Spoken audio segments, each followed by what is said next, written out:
Hello বন্ধুরা, আজকে এই জুয়েলারি ব্যাগের রিভিউ দেখাবো। এটা কিনেছি মিশো অনলাইন থেকে। তা কটা কি এসছে সেটাই দেখার জন্য, কিন্তু আমি এটা দিয়েছিলাম মোট 5টা ব্যাগ থাকবে জুয়েলারি। দেখি কিরকম এসছে। আগেও একটা কিনেছিলাম, সেটা 3টে ছিল। তা ওটার থেকে এটা কতটা ছোট বড় সেটাই দেখছিলাম।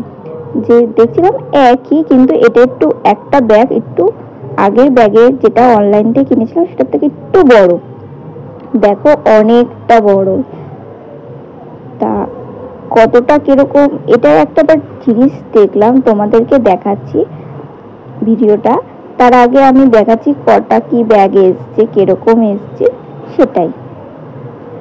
আমিও এই ব্যাগ কেনার সময় আমিও ইউটিউব থেকে এই রিভিউ দেখেই নিয়েছিলাম যে কত বড় সাইজ হবে, কি কি রাখতে কি পারবো, আরো কিছু জিনিসপত্র নাকি ছোট অনেকটা, সেটাই আমি কনফিউজ ছিলাম।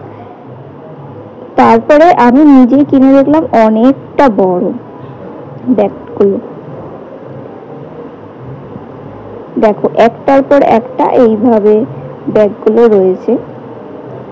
তারপরে এই যে ছোট্ট একটা ব্যাগ, আর ব্যাগের মধ্যে আমি একটা জিনিস দেখলাম যে ব্যাগের মধ্যে এই শক্ত মতো একটা গোল রাউন্ড করা একটা কার্ড না কি আছে জানি না, কিন্তু দেখছো অনেকটা ব্যাগটা একদম বক্স টাইপের লাগছে। সবকটা ব্যাগ কিন্তু বক্সের মতোই লাগছে। এই দেখো, এটা কিন্তু সরানো যায়, কিন্তু এখানে একটা পিন টাইপের আটকানো আছে। দেখো আমি এটা দেখছিলাম আগে যে কি এটা খোলা যায় কি না। ওই দেখো পিন, এখানে পিন দিয়ে আটকানো রয়েছে।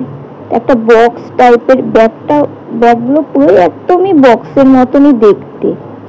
আর আমি এনেছি যাতে দেখা যাবে, এইভাবেই ব্যাগগুলো এনেছি যাতে বাইরে কি রয়েছে সে বাইরের থেকে ব্যাগগুলো। এই যে আমি নেল ফাইলটা, দেখো সাইজটা আমি দেখানোর জন্য যে নেল ফাইলের থেকেও অনেকটা বড়, এই যে আমার হাতের থেকেও কতটা বড় ব্যাগ। তা তোমাদের কিরকম লাগলো একটু বলো।